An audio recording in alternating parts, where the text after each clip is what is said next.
Ornaments and Jade by Arthur Machen. Section 1.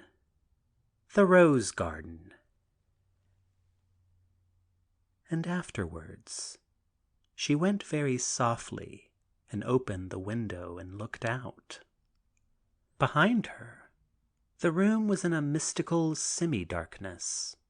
Chairs and tables were hovering ill-defined shapes. There was but the faintest illusory glitter from the talc moons and the rich Indian curtain, which she had drawn across the door. The yellow silk draperies of the bed were but suggestions of color, and the pillow and the white sheets glimmered as a white cloud in a far sky at twilight. She turned from the dusky room, and with dewy, tender eyes gazed out across the garden towards the lake. She could not rest nor lay herself down to sleep. Though it was late and half the night had passed, she could not rest. A sickle moon was slowly drawing upwards through certain filmy clouds that stretched in a long band from east to west, and a pallid light began to flow from the dark water, as if there also some vague planet were rising. She looked with eyes insatiable for wonder, and she found a strange Eastern effect in the bordering of reeds, and their spear-like shapes, and the liquid ebony that they shadowed, and the fine inlay of pearl and silver as the moon shone free, a bright symbol in the steadfast calm of the sky. There were faint stirring sounds heard from the fringe of reeds, and then the drowsy broken cry of the waterfowl, for they knew that the dawn was not far off. In the center of the lake was a carved white pedestal, and on it shone a white boy, holding the double flute to his lips. Beyond the lake, the park began, and sloped gently to the verge of the wood, now but a dark cloud beneath the sickle moon. And then beyond and farther still, undiscovered hills, gray bands of cloud, and the steep pale height of the heaven. She gazed on with her tender eyes, bathing herself, as it were, in the deep rest of the night, veiling her soul with the half light and the half shadow, stretching out her delicate hands into the coolness of the misty silvered air, wondering at her hands. And then she turned from the window and made herself a divan of cushions on the Persian carpet, and half sat, half lay there, as motionless, as ecstatic, as a poet dreaming under roses, far in Ispahan. She gazed out, after all, to assure herself that sight and the eyes showed nothing but a glimmering veil, a gauze of curious lights and figures, that in it there was no reality nor substance. He had always told her there was only one existence, one science, one religion, that the external world was but a variegated shadow which might either conceal or reveal the truth. And now she believed. He had shown her that bodily rapture might be the ritual and expression of the ineffable mysteries of the world beyond sense, that must be entered by the way of sense. And now she believed. She had never much doubted any of his words, from the moment of their meeting a month before. She had looked up as she sat in the arbor, and her father was walking down through the avenue of roses, bringing to her the stranger, thin and dark, with a pointed beard and melancholy eyes. He murmured something to himself as they shook hands. she heard the rich, unknown words that sounded as the echo of far music. Afterwards, he had told her what those words signified. "How say ye that I was lost? I wandered among roses. Can he go astray that enters the rose garden? The lover in the house of the beloved is not forlorn. I wandered among roses. How say ye that I was lost?" His voice, murmuring the strange words, had persuaded her, and now she had the rapture of the perfect knowledge. She had looked out into the silvery, uncertain night in order that she might experience the sense that for her these things no longer existed. She was not any more a part of the garden, or of the lake, or of the wood, or of the life that she had led hitherto. Another line that he had quoted came to her. "The kingdom of I and we forsake, and your home in annihilation make." It had seemed at first almost nonsense, if it had been possible for him to talk nonsense. But now she was filled and thrilled with the meaning of it. Herself was annihilated. At his bidding, she had destroyed all her old feelings and emotions, her likes and dislikes, all the inherited loves and hates that her father and mother had given her. The old life had been thrown utterly away. It grew light, and when the dawn burned, she fell asleep, murmuring, "How say ye that I was lost?" Section 2. The Turanians. The smoke of the tinker's camp rose a thin pale blue from the heart of the wood. Mary had left her mother to work on things, and had gone out with a pale and languid face into the hot afternoon. She had talked of walking across the fields to the green, and of having a chat with the doctor's daughter. But she had taken the other path that crept down towards the hollow and the dark thickets of the wood.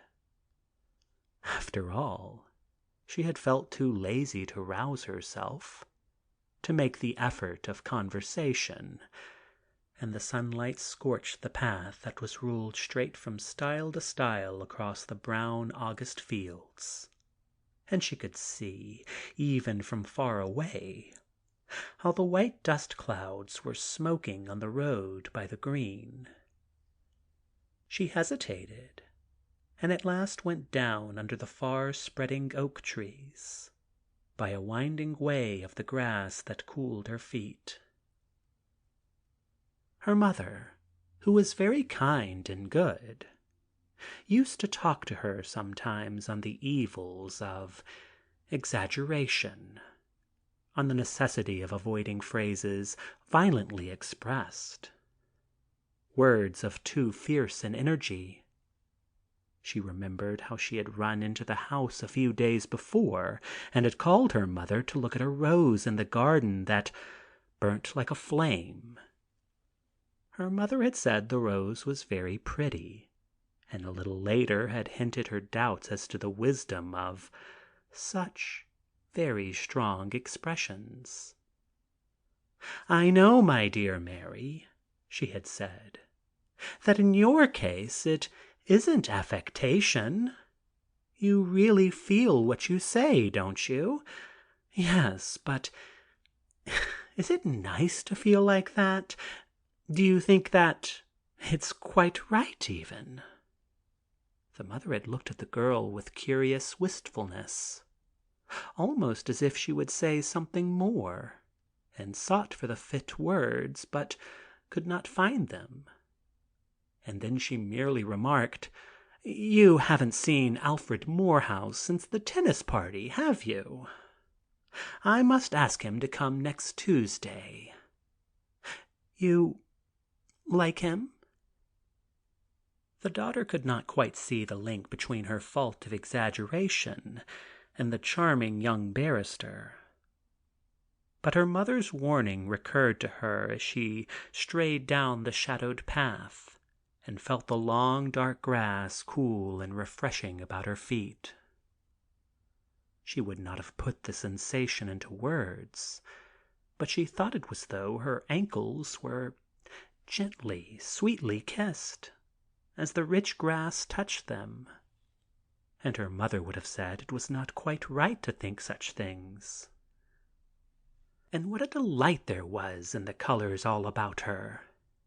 It was as though she walked in a green cloud. The strong sunlight was filtered through the leaves, reflected from the grass, and made all visible things, the tree stems, the flowers, and her own hands seem new, transformed into another likeness. She had walked by the wood path over and over again, but today it had become full of mystery and hinting, and every turn brought a surprise. Today, the mere sense of being alone under the trees was an acute secret joy, and as she went down deeper and the wood grew dark about her, she loosened her brown hair, and when the sun shone over the fallen tree, she saw her hair was not brown but bronze and golden, glowing on her pure white dress. She stayed by the well in the rock and dared to make the dark water her mirror, looking to right and left with shy glances and listening for the rustle of parted boughs before she would match her gold with luminous ivory. She saw wonders in a glass as she leaned over the shadowed mysterious pool and smiled at the smiling nymph, whose lips parted as if to whisper secrets. As she went on her way, the thin blue smoke rose from a gap in the trees, and she remembered her childish dread of the gypsies. She walked a little farther, and laid herself to rest on a smooth patch of turf, and listened to the strange intonations that sounded from the camp. Those horrible people she had heard the yellow folk called. But she found now a pleasure in voices that sang and, indistinctly heard, were almost chanting, with a rise and fall of notes and a wild wail, and the solemnity of unknown speech. It seemed a fit music for the unknown woodland, in harmony with the drip of the well, and the birds' sharp notes, and the rustle and hurry of the wood creatures. She rose again and went on till she could see the red fire between the boughs, and the voices thrilled into an incantation. She longed to summon up courage and talk to these strange wood folk, but she was afraid to burst into their camp. So she sat down under a tree and waited, hoping that one of them might happen to come her way. There were 6 or 7 men, as many women, and a swarm of fantastic children, lolling and squatting about the fire, gabbling to one another in their sing-song speech. There were people of curious aspect, short and squat, high cheek-boned, with dingy yellow skin and long almond eyes. Only in 1 or 2 of the younger men there was a suggestion of a wild, almost fawn-like grace, as of creatures who always moved between the red fire and the green leaf. Though everyone called them gypsies, they were in reality Turanian metal workers, degenerated into wandering tinkers, Their ancestors had fashioned the bronze battle axes, and they mended pots and kettles.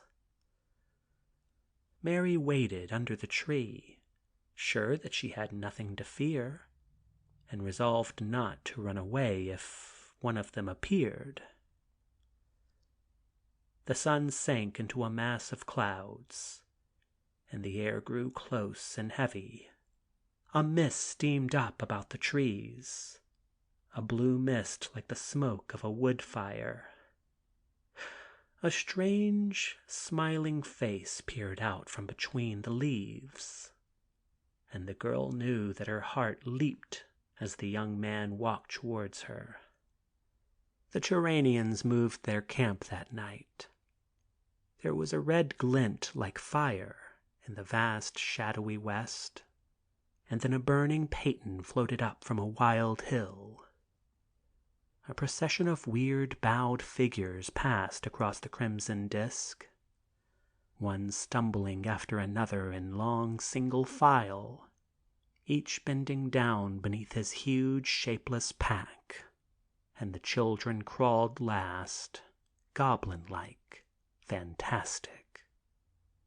The girl was lying in her white room, caressing a small green stone, a curious thing cut with strange devices, awful with age. She held it close to the luminous ivory, and the gold poured upon it. She laughed for joy, and murmured and whispered to herself, asking herself questions in the bewilderment of her delight. She was afraid to say anything to her mother. The Idealist. "Did you notice Simmons while Beaver was telling that story just now?" said one clerk to the other. No. Why? Didn't he like it?" The second clerk had been putting away his papers and closing his desk in a grave and businesslike manner. But when Beaver's story was recalled to him, he began to bubble anew, tasting the relish of the tale for a second time. "He's a fair scorcher, old Beaver," he remarked between little gasps of mirth. "But didn't Simmons like it?" "Like it? He looked disgusted, I can tell you. Made a face, something in this style?" And the man drew his features into a design of sour disapproval as he gave his hat the last polish with his coat sleeve. "Well, I'm off now," he said. "I want to get home early, as there's tart for tea." And he fashioned another grimace, an imitation of his favorite actor's favorite contortion. "Well, goodbye," said his friend. "You are a hot 'un, you are. You're worse than Beaver. See you on Monday. What will Simmons say?" And he shouted after him as the door swung to and fro. Charles Simmons, who had failed to see the humor of Mr. Beaver's tale, had left the office a few minutes earlier, and was now pacing slowly westward, mounting Fleet Street. His fellow clerk had not been much amiss in his observation. Simmons had heard the last phrases of Beaver's story, and unconsciously looked half round towards the group, angry and disgusted at their gross and stupid merriment. Beaver and his friends seemed to him guilty of sacrilege. He likened them to ploughboys, pawing and deriding an exquisite painted panel, blaring out their contempt and brutal ignorance. He could not control his features. In spite of himself, he looked loathing at the three yahoos. He would have given anything if he could have found words and told them what he thought. But even to look displeasure was difficult. His shyness was a perpetual amusement to the other clerks, who often did little things to annoy him, and enjoyed the spectacle of Simmons inwardly raging and burning like Etna. but too hopelessly diffident to say a word. He would turn dead man's white and grind his teeth at an insult and pretend to join in the laugh and pass it off as a joke. When he was a boy, his mother was puzzled by him, not knowing whether he were sullen or insensible, or perhaps very good-tempered. He climbed Fleet Street, still raw with irritation, partly from a real disgust at the profane coarseness of the clerks, and partly from a feeling that they had talked so because they knew he hated such gross farces and novels. It was hideous to live and work with such foul creatures, and he glanced back fury at the city, the place of the stupid, the blatant, the intolerable. He passed into the rush and flood of the Strand, into the full tide of a Saturday afternoon, still meditating the outrage and constructing a cutting sentence for future use, heaping up words which would make Beaver tremble. He was quite aware that he would never utter one of those biting phrases, but the pretense soothed him, and he began to remember other things. It was in late November, and the clouds were already gathering for the bright solemnity of the sunset, flying to their places before the wind. They curled into fantastic shapes, high up there in the wind's whirlpool, and Simmons, looking towards the sky, was attracted by two gray writhing clouds that drew together in the west, in the far perspective of the Strand. He saw them as if they had been living creatures, noting every change and movement and transformation, till the shaking winds made them one, and drove a vague form away to the south.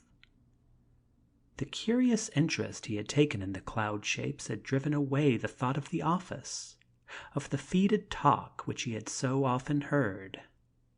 Beaver and his friends ceased to exist, and Simmons escaped to his occult and private world which no one had ever divined.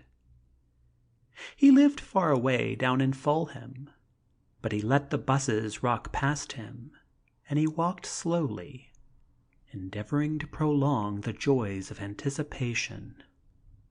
Almost with a visible gesture, he drew himself apart and went solitary, his eyes downcast, and his gaze not on the pavement, but on the certain clear imagined pictures. He quickened his steps as he passed along the northern pavement of Leicester Square, hurrying to escape the sight of the enameled, strange spectra, who were already beginning to walk and stir abroad, issuing from their caves and waiting for the gaslight. He scowled as he looked up and chanced to see on a hoarding an icon with rattled cheeks and grinning teeth, at which some young men were leering, and one was recalling this creature's great song. And that's the way they do it. How do you think it's done? Oh, that's the way they do it. Doesn't it take the bun? Simmons scowled at the picture of her, remembering how Beaver had voted her good goods, how the boys bellowed the chorus under his windows of Saturday nights. Once he had opened the windows as they passed by, and had sworn at them and cursed them, lest he should be overheard. He peered curiously at the books in a Piccadilly shop. Now and then, when he could save a few pounds, he had made purchases there, but the wares which the bookseller dealt in were expensive, and he was obliged to be rather neatly dressed at the office, and he had other esoteric expenses. He had made up his mind to learn Persian, and he hesitated as to whether he should turn back now and see if he could pick up a grammar in Great Russell Street at a reasonable price. But it was growing dark, and the mists and shadows that he loved were gathering and inviting him onwards to those silent streets near the river. When at last he diverged from the main road, he made his way by a devious and eccentric track, threading an intricate maze of streets which to most people would have been dull and gloomy and devoid of interest. But to Symonds, these backwaters of London were as bizarre and glowing as a cabinet of Japanese curios. He found here his delicately chased bronzes, work in jade, the flush and flame of extraordinary colors. He delayed at a corner, watching a shadow on a lighted blind, watching it fade and blacken and fade, conjecturing its secrets, inventing dialogue for this drama in ombres chinoises. He glanced up at another window and saw a room vivid in a hard yellow light of flaming gas, and lurked in the shelter of an old elm till he was perceived, and the curtains were drawn hastily. On the way he had chosen, it was his fortune to pass many well-ordered decent streets, by villas detached and semi-detached, half hidden behind flowering shrubs and evergreens. At this hour, on a Saturday in November, few were abroad, and Symonds was often able, crouching down by the fence, to peer into a lighted room, to watch persons who thought themselves utterly unobserved.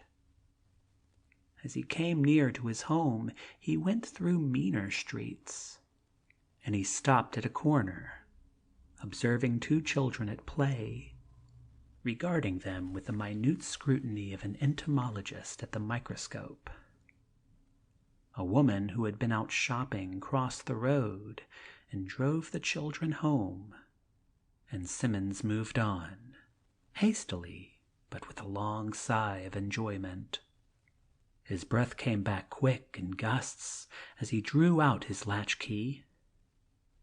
He lived in an old Georgian home, and he raced up the stairs and locked the door of the great lofty room in which he lived. The evening was damp and chilly, but the sweat streamed down his face.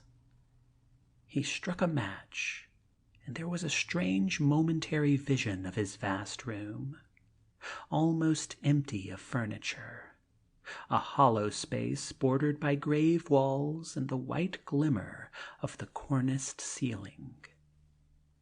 He lit a candle, opened a large box that stood in the corner, and set to work.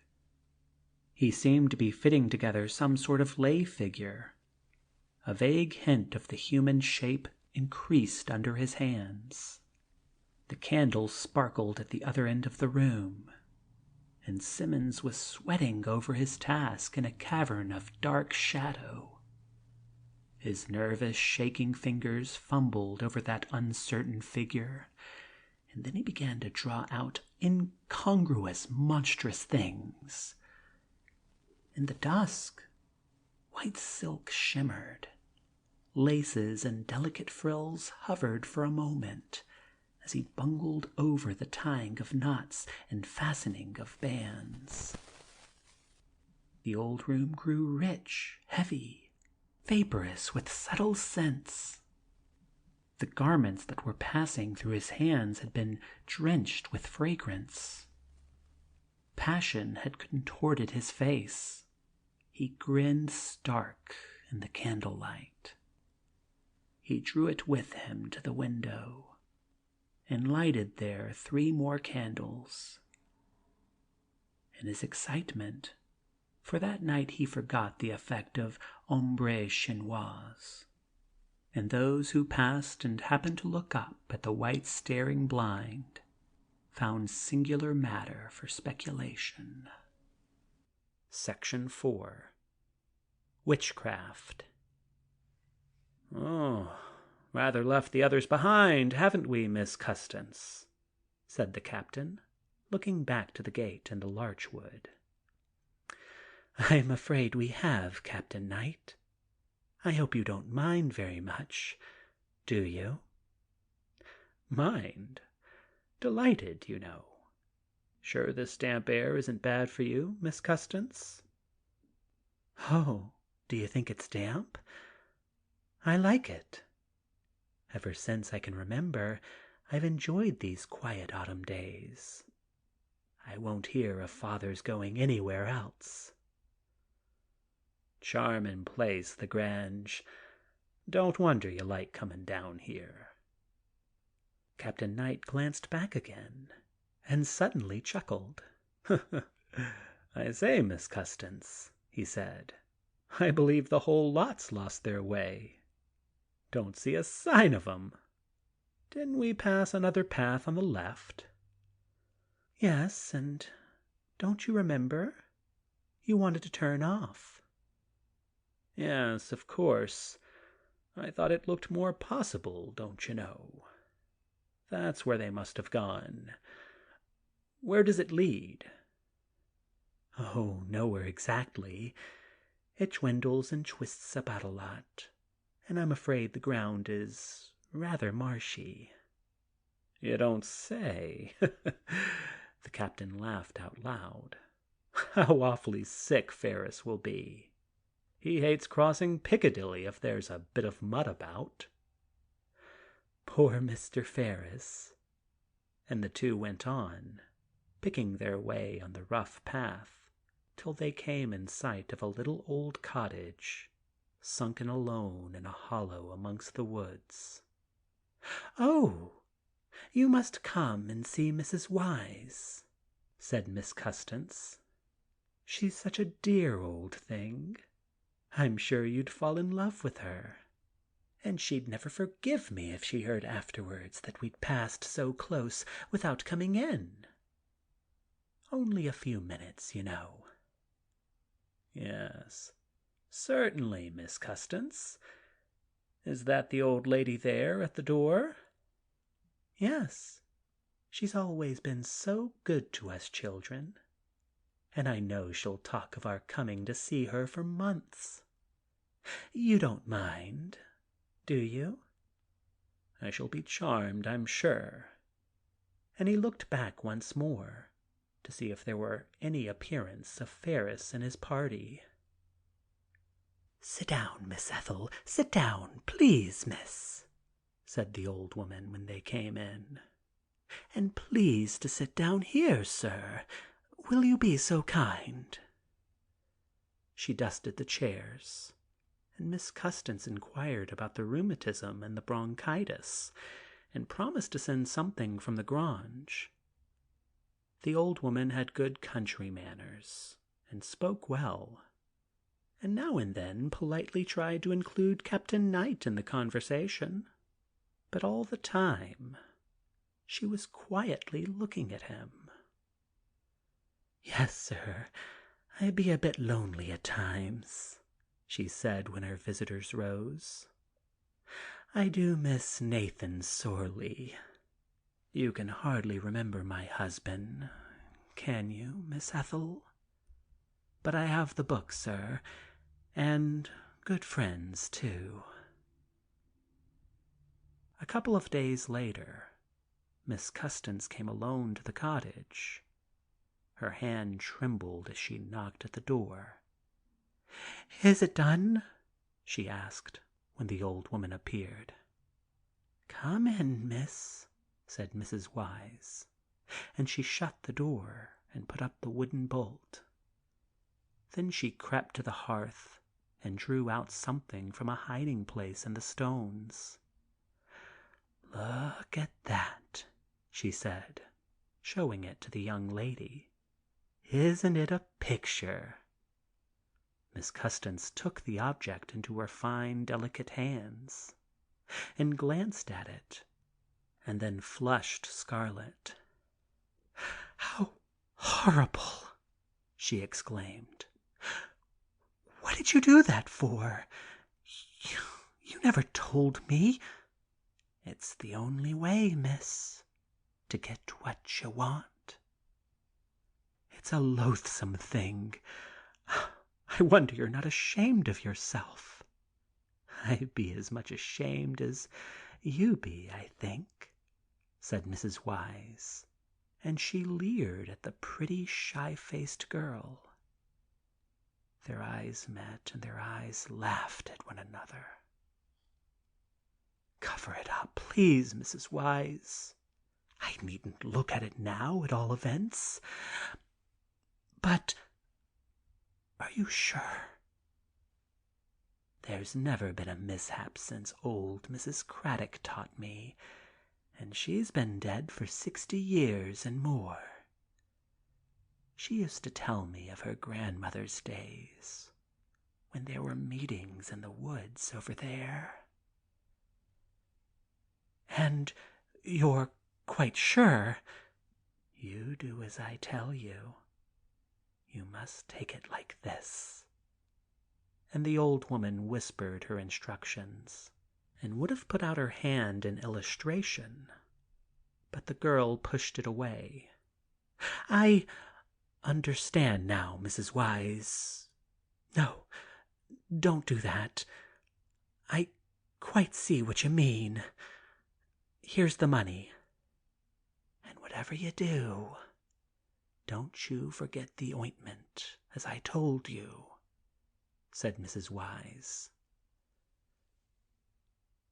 "I've been to read to poor old Mrs. Wise," Ethel said that evening to Captain Knight. "She's over 80, and her eyesight is getting very bad." "Very good of you, Miss Custance, I'm sure," said Captain Knight. And he moved away to the other end of the drawing-room, and began to talk to a girl in yellow, with whom he had been exchanging smiles at a distance ever since the men came in from the dining-room. That night, when she was alone in her bed, Ethel followed Mrs. Wise's instructions. She had hidden the object in a drawer, and as she drew it out, she looked about her, though the curtains were drawn close. She forgot nothing, and when it was done, she listened. Section 5. The Ceremony. From her childhood, from those early and misty days which began to seem unreal, she recollected the gray stone in the wood. It was something between the pillar and the pyramid in shape, and its gray solemnity amidst the leaves and the grass shone and shone from those early years, always with some hint of wonder. She remembered how, when she was quite a little girl, she had strayed one day, on a hot afternoon, from her nurse's side, and only a little way in the wood the gray stone rose from the grass, and she cried out and ran back in panicked terror. "What a silly little girl," the nurse had said. "It's only the stone." She had quite forgotten the name that the servant had given, and she was always ashamed to ask as she grew older. But always, that hot day, that burning afternoon of her childhood, when she had first looked consciously on the gray image in the wood, remained not a memory but a sensation. The wide wood swelling like the sea, the tossing of the bright boughs in the sunshine, the sweet smell of the grass and flowers, the beating of the summer wind upon her cheek, the gloom of the underglade, rich and distinct, gorgeous, significant as old tapestry. She could feel it and see it all, and the scent of it was in her nostrils. And in the midst of the picture, where the strange plants grew gross in shadow, was the old gray shape of the stone. But there were in her mind broken remnants of another and far earlier impression. It was all uncertain, the shadow of a shadow, so vague that it might well have been a dream that had mingled with the confused waking thoughts of a little child. She did not know that she had remembered.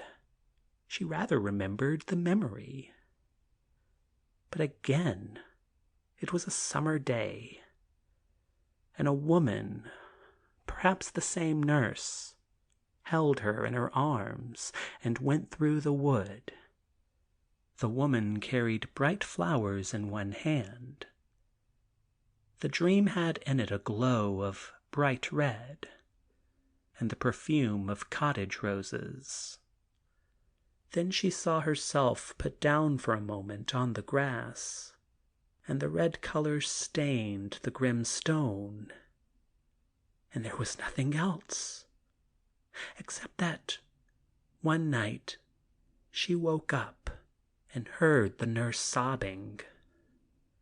She often used to think of the strangeness of very early life. One came, it seemed, from a dark cloud. There was a glow of light, but for a moment, and afterwards, the night. It was as if one gazed at a velvet curtain, heavy, mysterious, impenetrable blackness.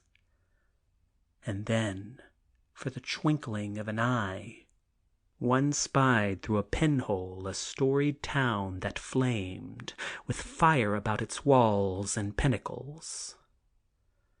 And then again the folding darkness, so that sight became illusion almost in the seeing.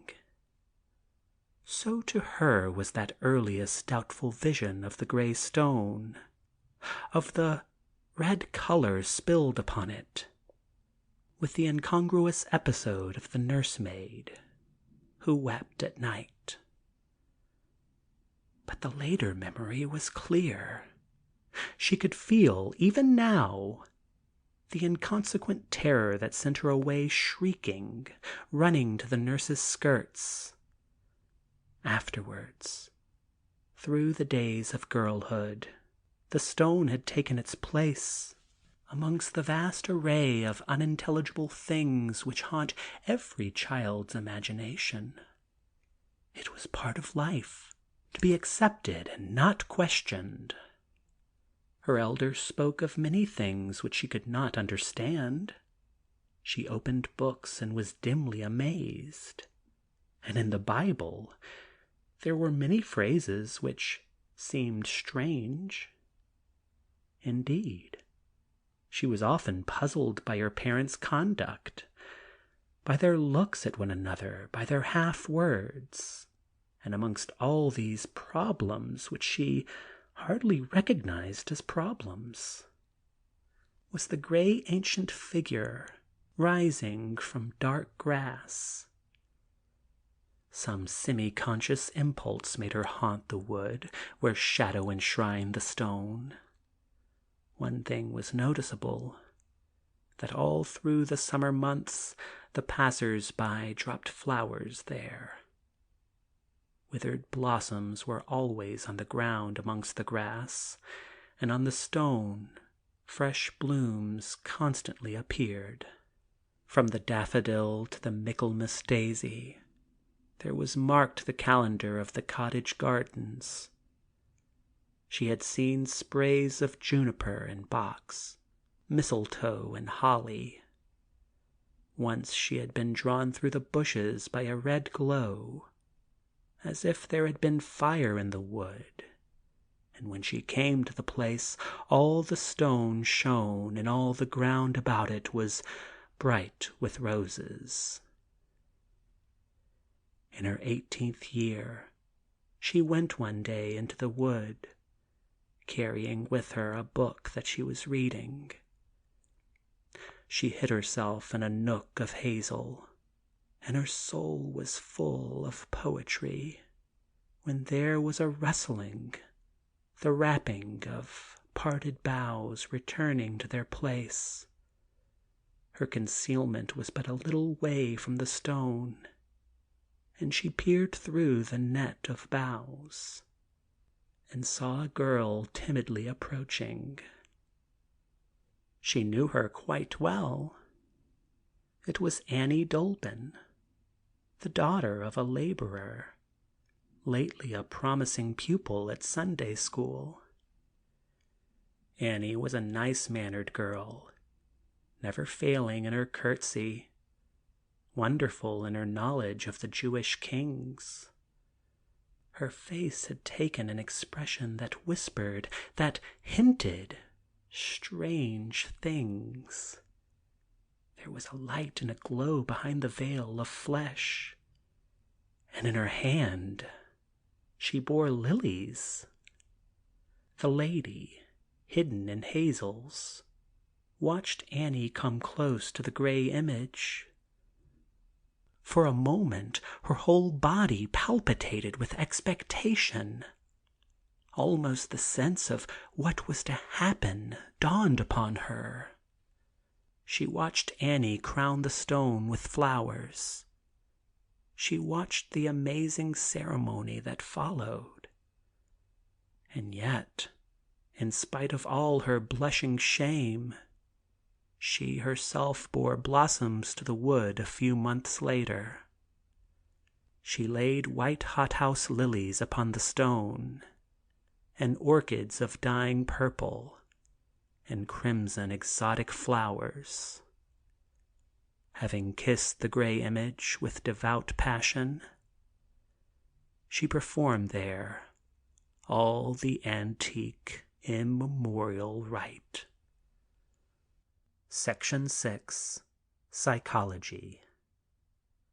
Mr. Dale, who had quiet rooms in a western part of London, was very busily occupied one day with a pencil and little scraps of paper.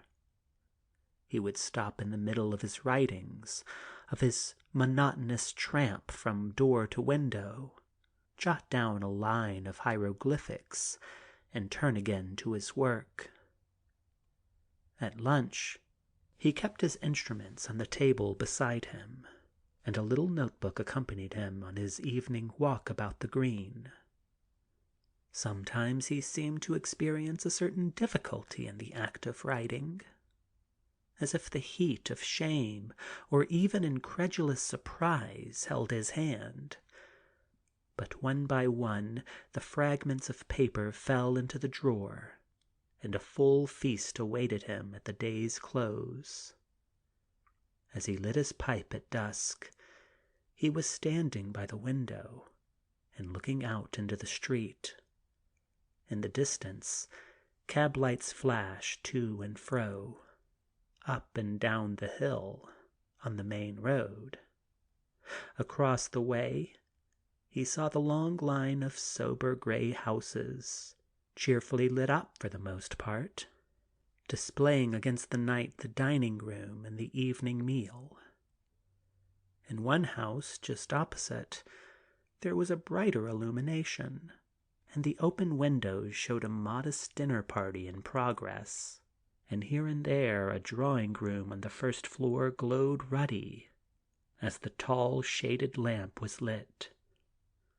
Everywhere Dale saw a quiet and comfortable respectability. If there were no gaiety, there was no riot, and he thought himself fortunate to have got rooms in so sane and meritorious a street. The pavement was almost deserted. Now and again a servant would dart out from a side door and scurry off in the direction of the shops, returning in a few minutes in equal haste. But foot passengers were rare, and only at long intervals. A stranger would drift from the highway and wander with slow speculation down Abingdon Road, as if he had passed its entrance 1,000 times, and had at last been piqued with curiosity and the desire of exploring the unknown.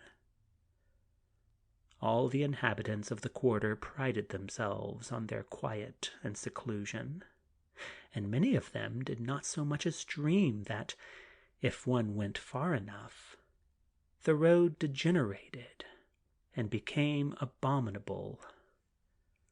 The home of the hideous, the mouth of the black purloin. Indeed, stories, ill and malodorous, were told of the streets parallel to the east and west, which perhaps communicated with the terrible sink beyond. But those who lived at the good end of Abington Road knew nothing of their neighbors. Dale leant far off of his windows. The pale London sky deepened to violet as the lamps were lit, and in the twilight the little gardens before the houses seemed as if they grew more clear. The golden laburnum but reflected the last bright yellow veil that had fallen over the sky after sunset. The white hawthorn was a gleaming splendor, the red may a flameless fire in the dusk. From the open window, Dale could note the increasing cheerfulness of the diners opposite, as the moderate cups were filled and emptied.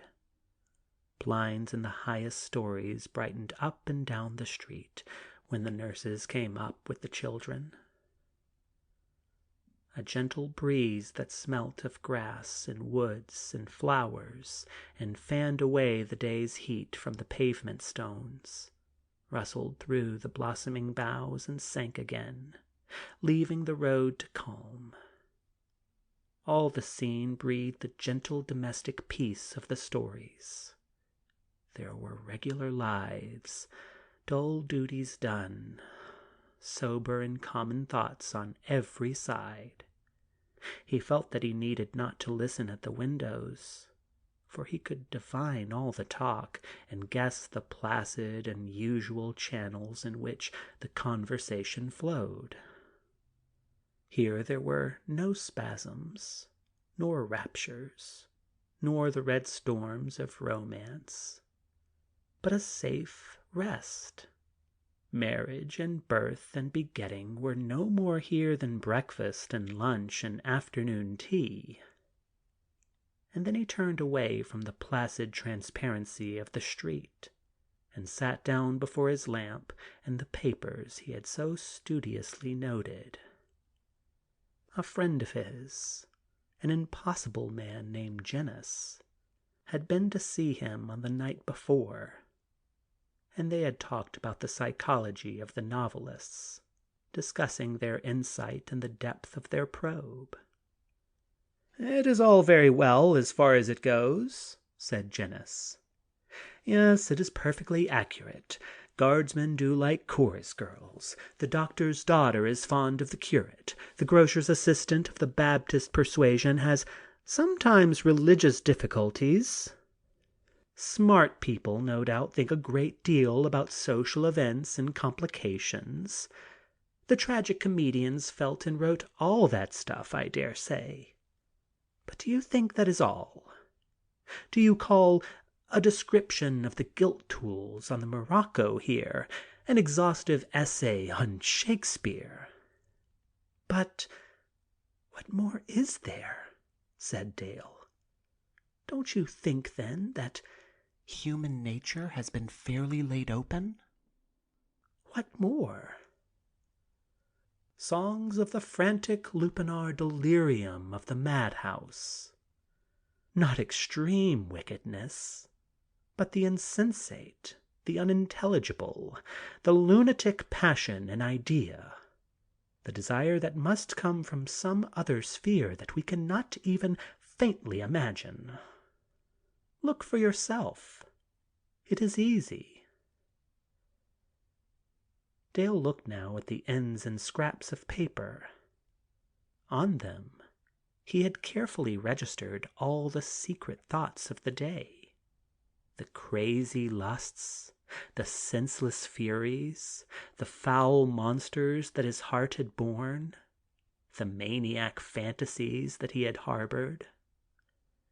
In every note he found a rampant madness, the equivalence in thought of mathematical absurdity, of two-sided triangles, of parallel straight lines which met.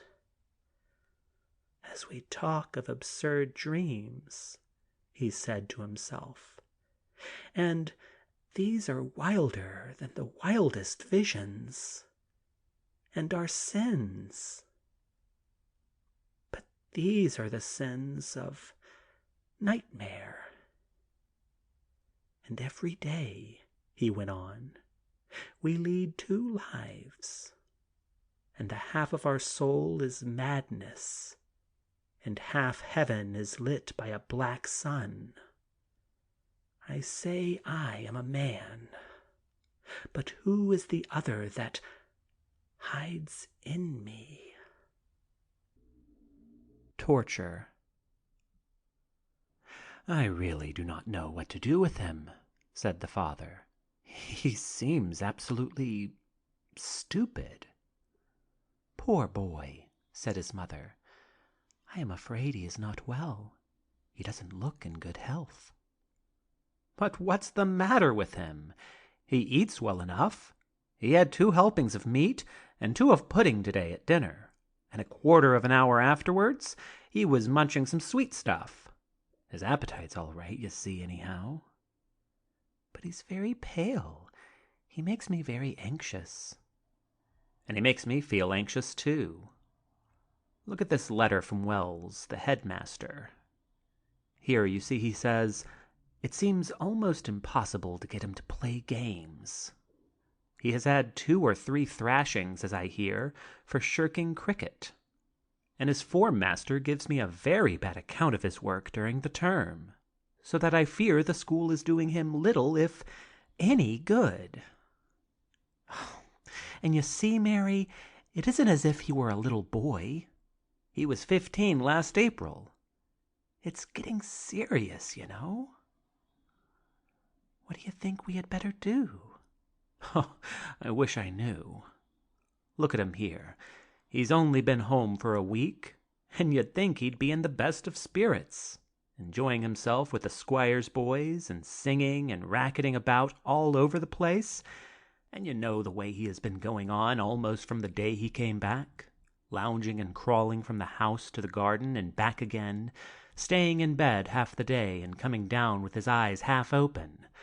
I must insist on that being put a stop to, at all events. I shall trust to you to get him up at a proper time." "Very well, dear. I thought he looked so tired." "But he does nothing to make him tired. I wouldn't mind so much if the fellow were bookish, but you see what Wells says on that score. Why, I can't even get him to read a story-book. I declare his face is enough to make one angry. One can see he's totally devoid of any interest in anything." "I am afraid he's unhappy, Robert." "Unhappy? A schoolboy unhappy? Well, I wish you'd see what you can do. I find it perfectly useless to talk to him myself." It was curious, but the father was quite right in laughing at the notion of his son's unhappiness. It was perfectly true that he hated cricket, and the headmaster might have added, he hated other boys. He cared nothing for printed matter of any kind, whether fact or fiction, and he found Treasure Island as dull as Cicero. But all through the past term he had been pondering an idea. It had been with him in the early mornings in the dormitory, in school time and in play time, and he watched with it at night, long after the other boys had gone to sleep. Before the coming of the idea, he had found his existence unhappy enough. He had a puffy, unwholesome face and sandy hair, and his great wide mouth was made the subject of many jests. He was unpopular because he did not like games, and because he would not bathe unless he were flung into the water, and he was always in trouble over his lessons, which he could not understand. He burst out crying one night in the middle of preparation. And of course he would not say what was the matter. The fact was that he was trying to extract the meaning from some weary nonsense about triangles, known by the absurd name of Euclid, and he had found it utterly impossible to learn the rabid stuff by heart. The impossibility of it, and the hopeless cloud in his mind, and the terror of the thrashing he would get in the morning, broke him down. The blubbering idiot, as they said. Those were unhappy times, but that very night his idea came to him, and the holidays became indeed desirable, and 10 times desirable. Every day and all the day he elaborated and re-elaborated his great thought, and though he was as stupid, unpopular, and unprofitable as ever, he was no longer wretched. When he got home at the end of the term, he lost no time in setting about his task. It was true that he was sleepy and heavy in the mornings, but that was because he worked till late at night. He found it impossible to do much in the daytime. His parents spied out his ways, and he knew that he was much too dull to invent lies and explanations. The day after his return, his father had come across him as he slunk into the dark corner of the shrubbery with something hidden under his coat. He could only stand and look hopeless, idiotic, when an empty beer bottle was drawn forth. He could not say what he was doing or what he wanted with a green glass bottle.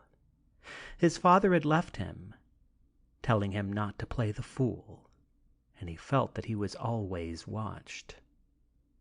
When he took the cord from the back kitchen, one of the maids was peering after him down the passage, and his mother found him trying to bind a large log of wood to the trunk of one of the trees.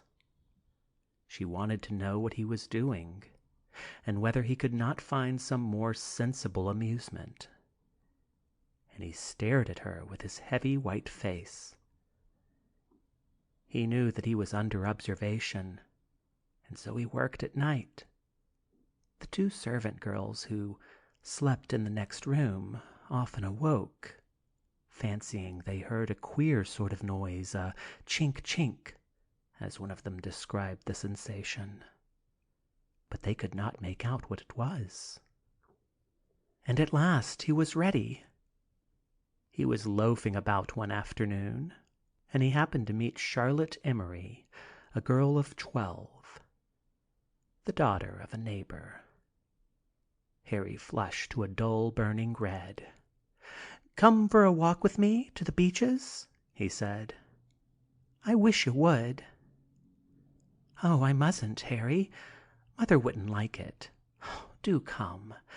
I've got a new game. Grand fun." "Is it really? What sort of game is it?" "I can't show you here. Just walk on towards the beeches, and I'll follow you directly." "I knew you would." Harry ran full tilt to the hiding place where he had bestowed his apparatus. He soon overtook Charlotte, and the 2 went off together towards the beeches, a lonely wooded hill a mile away. The boy's father would have been astonished if he could have seen him. Harry was glowing and burning with that dull red color, but he laughed as he walked beside Charlotte. When they were alone together in the wood, Charlotte said, "Now you must show me your game. You promised." "I know, but you must do just as I tell you." "Yes, I will." "Even if it hurts?" "Yes, but you wouldn't hurt me, Harry. I like you." The boy stared at her, gazed with his dull, fishy, light blue eyes. His white, unwholesome face glared at her almost in terror. She was a dark girl, olive-skinned, with black eyes and black hair, and the scent of her hair had already half intoxicated him as they walked close together. You like me?" he said at last, stuttering. "Yes, I like you very much. I love you, Harry dear. Won't you give me a kiss?" And she put her arm round his neck, round the neck of the ugly, pasty schoolboy. The leaden marks under his eyes seemed to grow darker. He dropped the parcel that he held under one arm. It broke open, and the contents fell to the ground. There were 3 or 4 fantastic instruments, ugly little knives made of green bottle glass, clumsily set into wooden handles. He had stolen a broom for this purpose, and there were some lengths of rope, fitted with running nooses. It was the idea that he had so long cherished. But he threw himself full length upon the grass and burst into tears. The blubbering idiot. Midsummer. The old farmhouse on the hill flushed rose in the afterglow. And then, as the dusk began to mount from the brook, faded and yet grew brighter, its whitewashed walls gleaming as though light flowed from them, as the moon gleams when the red clouds turn to gray. The ancient hawthorn tree at the barn end becomes a tall black stem, and its leaves and boughs a black mass against the pale, uncertain blue of the twilight sky. Leonard looked up with a great sigh of relief. He was perched on the stile by the bridge, and as the wind fell, the ripple of the water swelled into a sweeter song, and there was no other sound to be heard. His pipe was finished, and though he knew that his rooms up at the farm looked out on the red rose and the white, he could not make up his mind to leave the view of the shimmering, unearthly walls and the melody of the clear running water. The contrast of it all with London was almost too immense, hardly realized or credible. A few hours before, and his ears seemed bursting with the terrible battle of the streets, with the clangor and jangle of great wagons thundering over the stones, with the sharp rattle of hansoms, the heavy rumble of swaying omnibuses.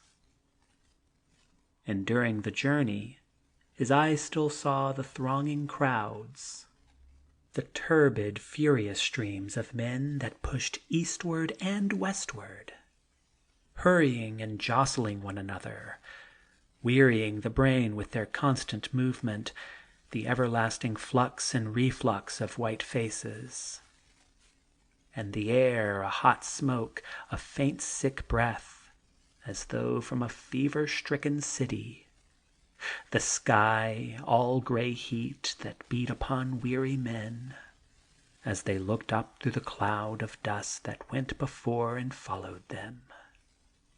And now he was soothed in the deep silence, and soothed by the chanting water.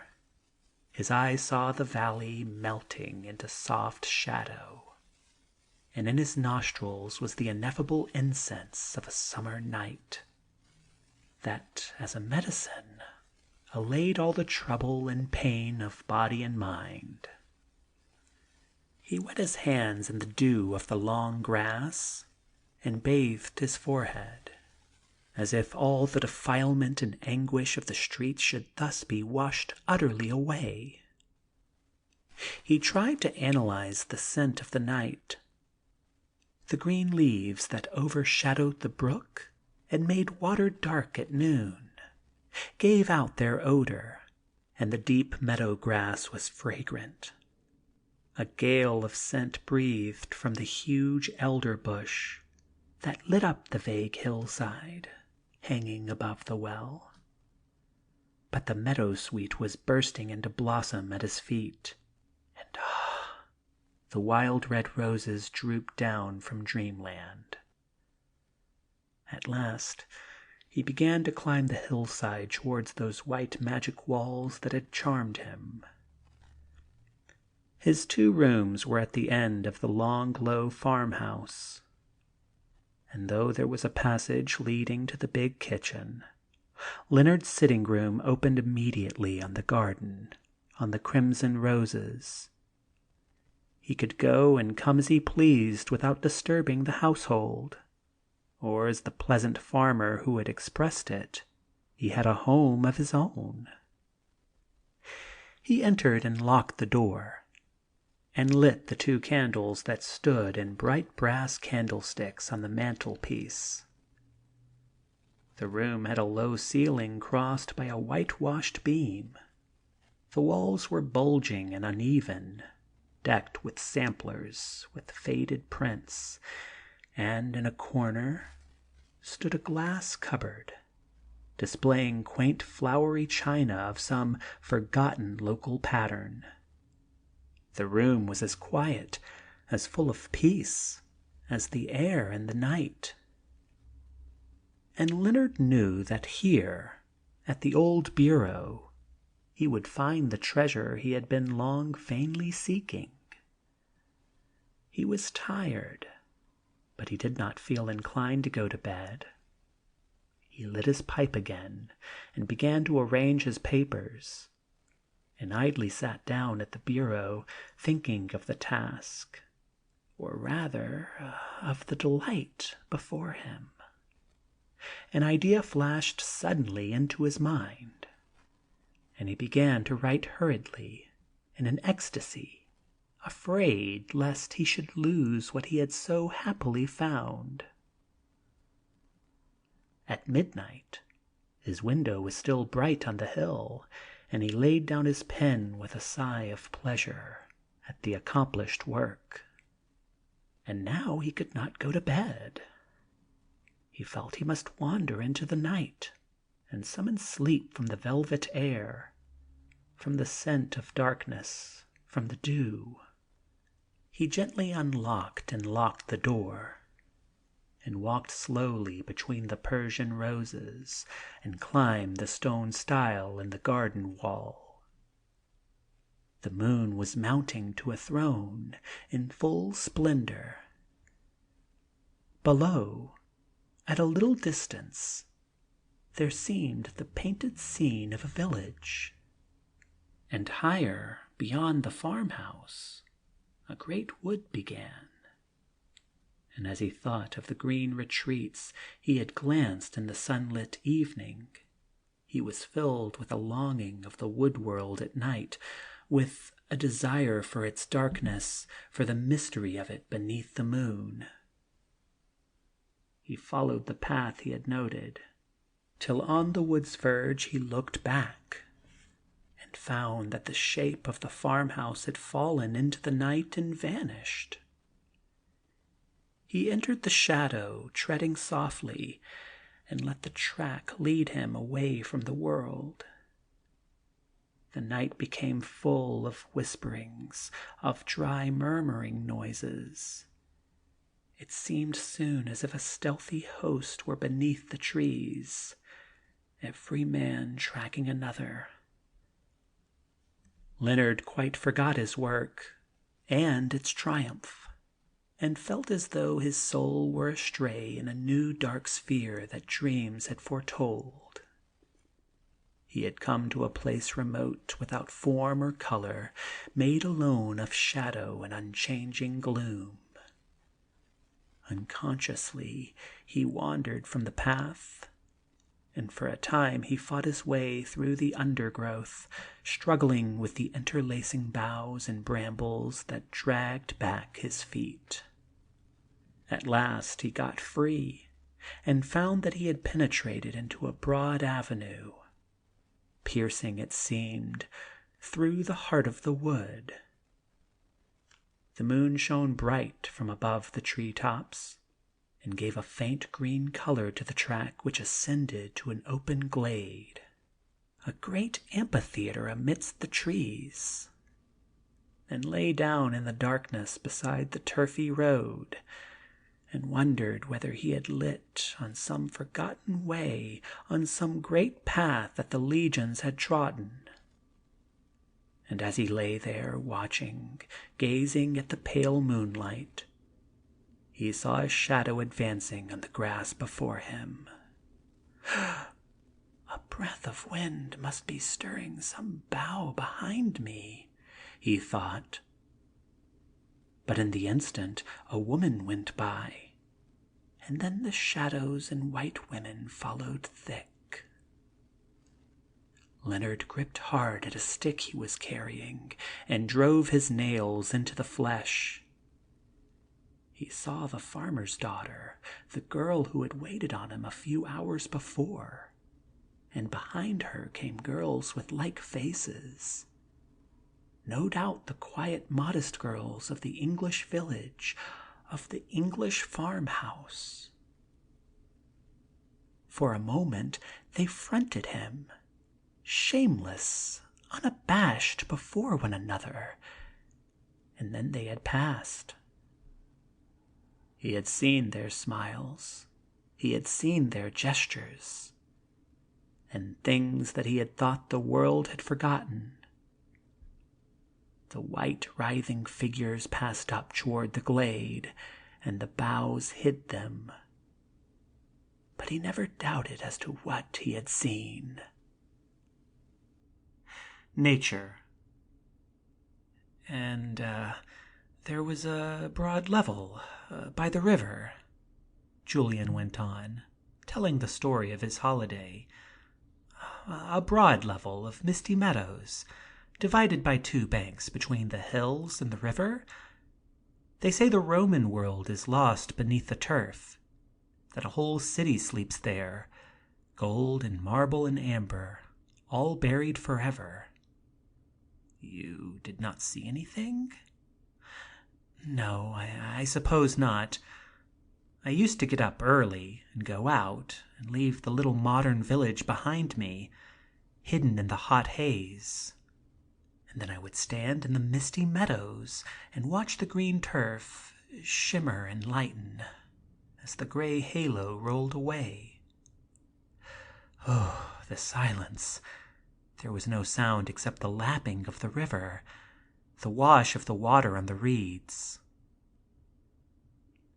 The banks are yellow mud, he went on, but in the early morning, as the sun began to shine in the mist, they pearled and grew like silver.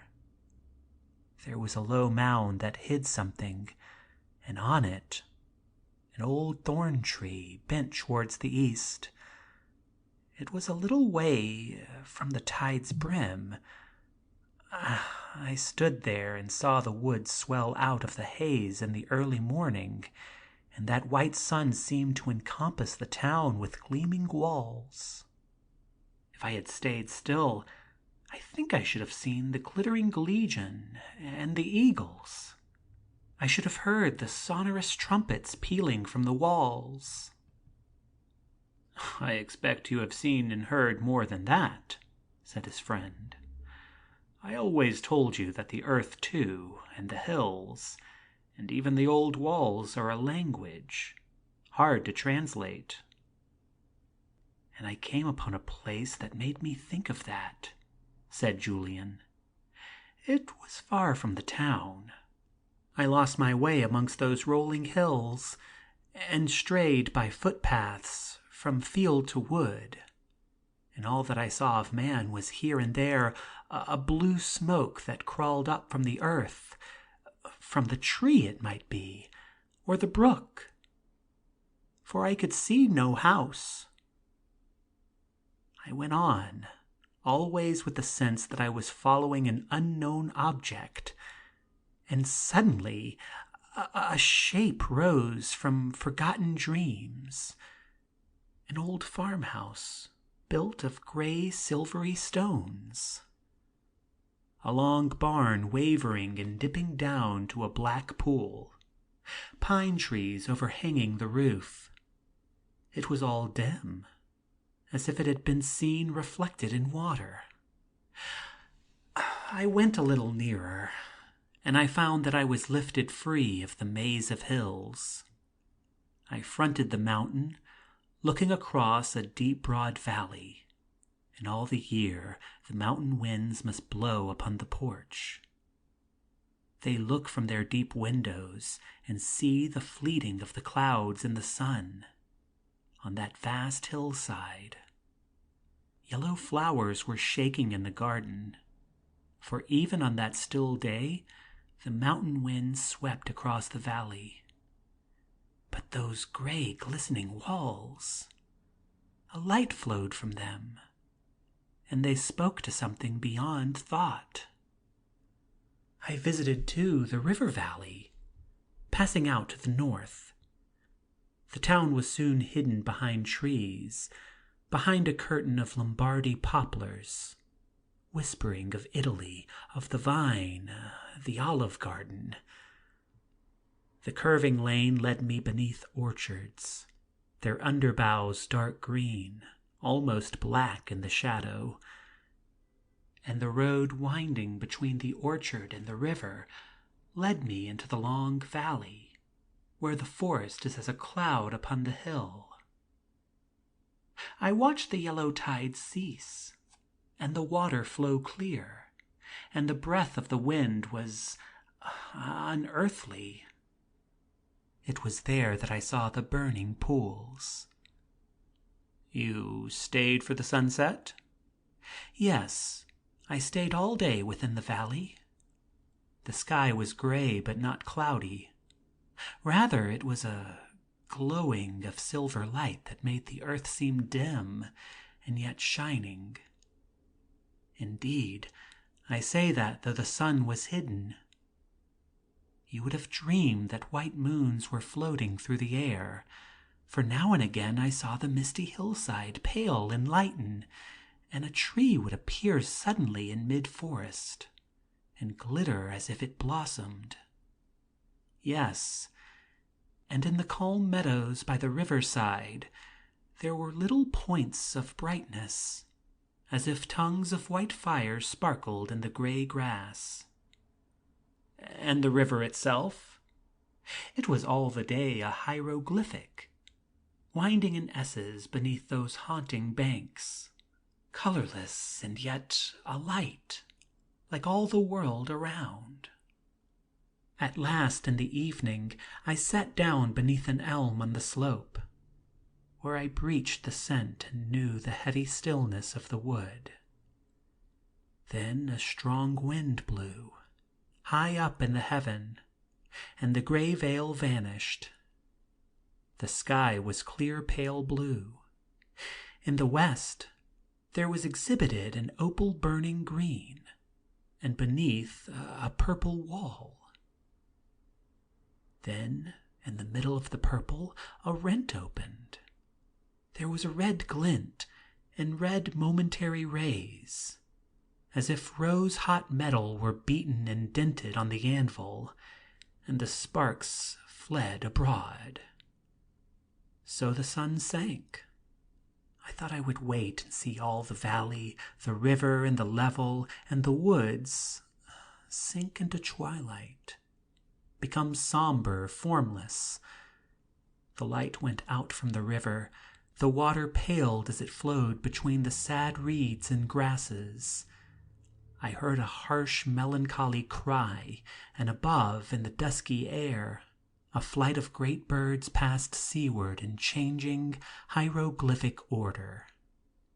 The keen line of the hills by sunset home seemed to melt away, to become vague. Then I saw the sky was blossoming in the north. Rose gardens appeared there with golden hedges and bronze gates, and the great purple wall caught fire as it grew leaden. The earth was lit again, but with unnatural jeweled colors. The palest light was sardonyx. The darkness was amethyst. And then the valley was aflame. Fire in the wood, the fire of a sacrifice beneath the oaks. fire in the level fields, a great burning in the north, and vehement flame to the south above the town. And in the still river, the very splendor of fire, yes, as if all precious things were cast into its furnace pools, as if gold and roses and jewels became flame. And then the shining of the evening star. "And you," said his friend, "perhaps without knowing, have told me the story of a wonderful and incredible passion."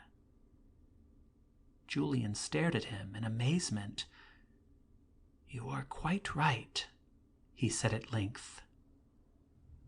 The holy things. The sky was blue above Holborn, and only one little cloud, half white, half golden, floated on the wind's way from west to east. The long aisle of the street was splendid in the full light of the summer, and away in the west, where the houses seemed to meet and join, it was as if a rich tabernacle, mysterious, the carven house of holy things. A man came into the great highway from a quiet court. He had been sitting under the plane tree shade for an hour or more, his mind racked with perplexities and doubts, with the sense that all was without meaning or purpose, a tangle of senseless joys and empty sorrows. He had stirred in it, and fought and striven, and now disappointment and success were alike tasteless. To struggle was weariness. To attain was weariness. To do nothing was weariness. He had felt a little while before that from the highest to the lowest things of life there was no choice. There was not one thing that was better than another. The savior of the cinders was no sweeter than the savior of the ashes. He had done work which some men liked and others disliked, and liking and disliking were equally tiresome to him. His poetry, or his pictures, or whatever it was that he worked at, had utterly ceased to interest him. And he had tried to be idle, and found idleness as impossible as work. He had lost the faculty for making, and he had lost the power of resting. He dozed in the daytime, and started up and cried at night. Even that morning he had doubted and hesitated, wondering whether to stay indoors or to go out, sure that in either plan there was an infinite weariness and disgust. When he at last went abroad, he let the crowd push him into the quiet court, and at the same time cursed them in a low voice for doing so. He tried to persuade himself that he was meant to go somewhere else. When he sat down, he desperately endeavored to rouse himself, and as he knew that all the strong interests are egotistic, he made an effort to grow warm over the work he had done, to find a glow of satisfaction in the thought that he had accomplished something. It was nonsense. He had found out a clever trick, and had made the most of it, and it was over. Besides, how would it interest him if afterwards he was praised when he was dead? And what was the use of trying to invent some new tricks? It was folly. And he ground his teeth as a new idea came into his mind and was rejected. To get drunk always made him so horribly ill, and other things were more foolish and tiresome than poesy or painting, whichever it was. He could not even rest at the uncomfortable bench beneath the dank sinking plane tree. A young man and a girl came up and sat next to him, and the girl said, "Oh, isn't it beautiful today?" And then they began to jabber to one another, The blasted fools! He flung himself from the seat and went out into Holborn. As far as he could see, there were 2 processions of omnibuses, cabs, and vans that went east and west and east. Now the long line would move on briskly. Now it stopped. The horses' feet rattled and pattered on the asphalt. The wheels ground and jarred. A bicyclist wavered in and out between the serried ranks, jangling his bell. The foot passengers went to and fro on the pavement, with an endless change of unknown faces. There was an incessant hum and murmur of voices. In the safety of a blind passage, an Italian whirled round the handle of his piano organ. The sound of it swelled and sank as the traffic surged and paused. And now and then one heard the shrill voices of the children who danced and shrieked in time to the music. Close to the pavement, a coster pushed his barrow and proclaimed flowers in an odd intonation, reminding one of the Georgian chant. The cyclist went by again with his jangling, insistent bell, and a man who stood by the lamp-post set fire to his pastel ribbon and let the faint blue smoke rise into the sun. Away in the west, where the houses seemed to meet, the play of sunlight on the haze made, as it were, golden mighty shapes that paused and advanced, and paused again. He had viewed the scenes hundreds of times, and for a long while had found it a nuisance and a weariness. But now, as he walked stupidly, slowly, along the southern side of Holborn, a change fell. He did not in the least know what it was, but there seemed to be a strange air and a new charm that soothed his mind. When the traffic was stopped, to his soul there was a solemn hush that summoned remnants of a far-off memory. The voices of the passengers sank away. The street was endued with a grave and reverent expectation. A shop that he passed had a row of electric lamps burning above the door, and the golden glow of them in the sunlight was, he felt, significant.